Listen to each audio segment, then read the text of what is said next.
Very big story this morning. This is an explosive bombshell that is raising brand new questions about the investigation into Benghazi terror attacks.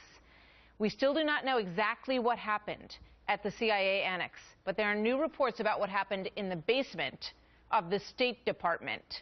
A former State Department deputy claiming that those associates, close associates of Hillary Clinton, were involved in scrubbing documents before they were handed over to the Accountability Review Board, who looked into all of this. Utah Congressman Jason Chaffetz is here to respond to these new allegations.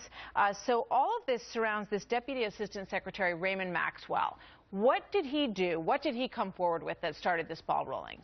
Oh, roughly a year or so ago, he came in and met with myself and Trey Gowdy, and he told this story that he's been very consistent about, which is that the Accountability Review Board was supposed to have unfettered, just total access to all the documents.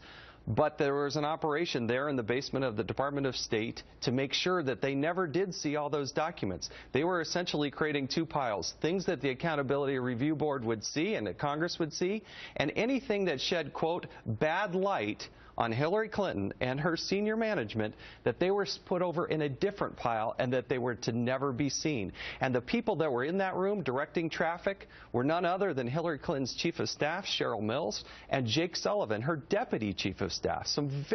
It doesn't get any more high-ranking than that. So Raymond Maxwell, the Deputy Assistant Secretary of State, claims that in the basement of the State Department, when the Accountability Review Board requested every document, and we all know that's the way it works in legal situations, you have to turn over absolutely everything, that Cheryl Mills, who everybody knows, Cheryl Mills' name, told Raymond Maxwell that that's what they were doing, that they were culling out the things that could incriminate Hillary Clinton?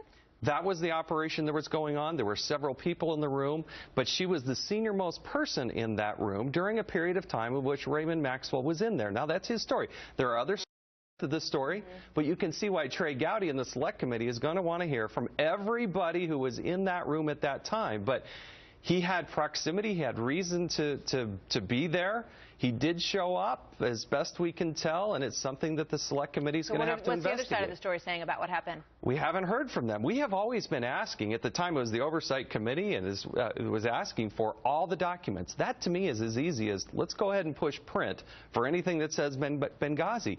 But the Congress has never, ever gotten everything from the State Department. They've never certified that they've given everything to Congress. Here, more than 2 years after the fact. Why is that? No, they've said we've had hearing upon hearing. We've turned over thousands and thousands of pages of documents. So, I mean, the question now is what happened to Pile B that wasn't given over? What the State Department has never said is they've never said that they've shown us all the documents. And so to have somebody as senior as Ray Maxwell, a very distinguished career. In fact, they highlighted him as maybe one of 4 people that they concerned about maybe should have some disciplinary action. They found none. They found none. They said that he hadn't maybe read all of the intelligence. He was pretty candid about that. But ultimately, the State Department, remember, with Benghazi, nobody was ever fired. Nobody ever missed a paycheck. Nobody was ever dismissed.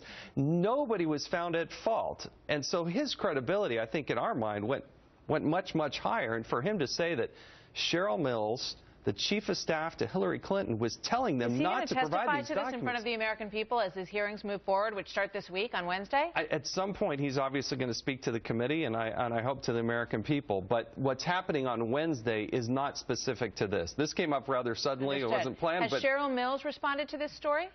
Not that I have, not directly to me, and that's for Trey Gowdy and the Select Committee to pursue. All right. Big development. Yeah. Jason Chaffetz, thank you very much. Good to have you with us. We'll see where this goes, and all that gets rolling. We've been watching and waiting for Trey Gowdy's report to come out. All that gets started on Wednesday, right here in America's Newsroom. Eric?